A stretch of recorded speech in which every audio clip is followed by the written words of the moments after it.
Good day, Giamordi Guzman at Tots Carlos. Balik PVL na, kailan kaya ating alamin? Rumor, may maglalaro daw sa PVL teams? Grabe, sino kaya ito? At saang team? Half Pinay daw? Grabe, pinagmalaki ng Alas Page ang Sea Volleyball League Trophy at mga international game nito. Grabe, congratulations Alas Pilipinas Women. Samantalang Alyssa Valdez na bash na naman. Gemma Galanza, grabe, sobra ang nilakas. Best outside spiker. Lahat yan i-topic natin this video. Kaya before that guys, please naman, don't forget to like, comment, and subscribe, and pahit the notification bell para lagi po kong updated sa kamabawang video about sa volleyball dito sa Pinas. Matinding usap-usapan nga ngayon ang pagbalik nga ni Tots Carlos at Giamordi Guzman sa Criminal Cool Smashers.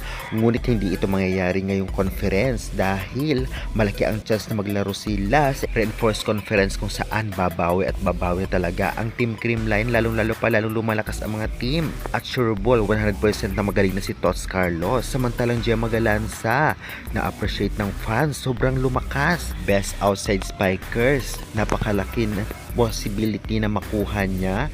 Kaya ngayon pa lang, congratulations. Sana consistent ka, lalong na sa last game kontra nga sa Sauce Coffee. At syempre, baka makapasok kayo ng Battle for Bronze. Kaya good luck na lamang. Samantalang MG, ganun pa rin kalakas. Samantalang patuloy pa rin ang bash na natatanggap ni Alyssa Valdez sa social media.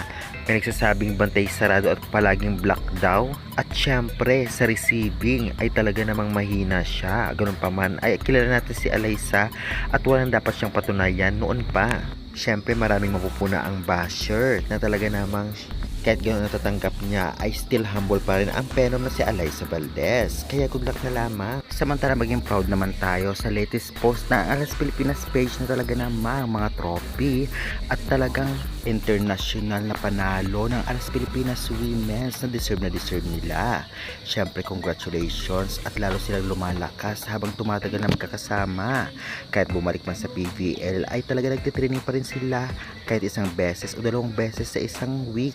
Kaya bang congratulations Alas Pilipinas Women's, more medal to come. Samantalang may lumalabas na rumor na Half Pinay din maglalaro daw sa PVL at sa Capital One daw. Sino kaya ito? Kung kilala nyo ito, comment mo nga sa baba ang kanyang pangalan. Ito na kaya ang isa sa magpapalakas na naman sa Capital One? Syempre, alamin natin yan soon. Kaya guys, hanggang muna po ang ating update. Maraming salamat.